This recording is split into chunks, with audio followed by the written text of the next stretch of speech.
Hi, I'm Emma Kendall and I'm the editor of Modern Gardens magazine. It's our mission to help you grow the plants you love, no green fingers required. Today I'd like to show you how easy it is to grow calendula flowers from seed. You might know them as marigolds. They're really pretty, cheerful flowers, super easy to grow. The best thing is they're edible. Their petals have a subtle spicy taste that'll enhance pretty much any savoury dish. So it's a really quick and easy way to pretty up a summer salad. The good news is that calendula are dead easy to grow. The seeds have got all the information and energy they need. All you need to do is really wake them up. They're going to do all the hard work for you. So what do you need? First of all, you're going to need a pot. Any pot will do as long as it's at least 30 centimetres wide. I'm using an old bucket. I've just put some drainage holes in the bottom with a hammer and nail. You're going to need some compost. Calendula are really undemanding, they're not fussy at all, so any multi-purpose compost is just fine. You'll need your seeds, you'll need some crocks and broken bits of pots to put in the bottom of your pot, and you're going to need some water. I've got this in a watering can that's fitted with quite a fine rose, so you'll be able to give your plants quite a gentle shower of water.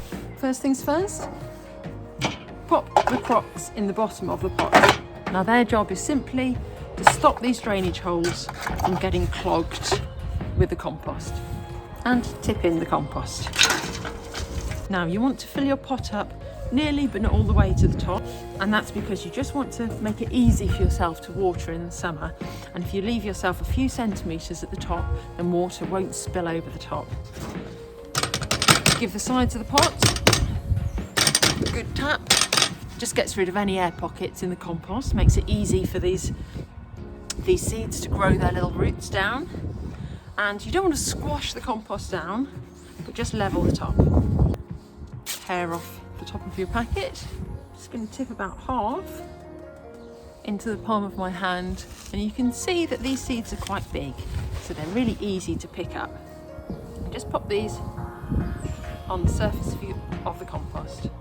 Ideally, you're aiming for a gap of about 4 to 5 centimetres between each.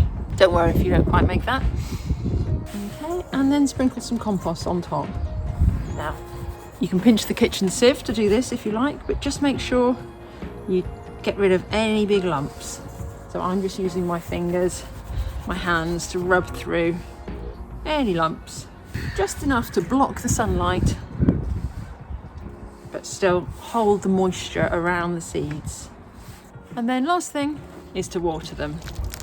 Again, you need to pour on enough water that's going to soak all the way down through the compost.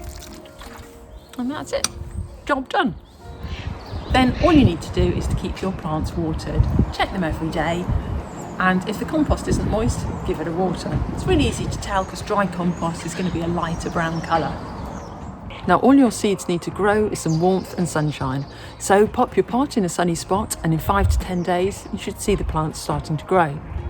It's important that your seeds are warm enough. If it's too cold they just won't grow, and your baby plants won't be able to cope with any frost.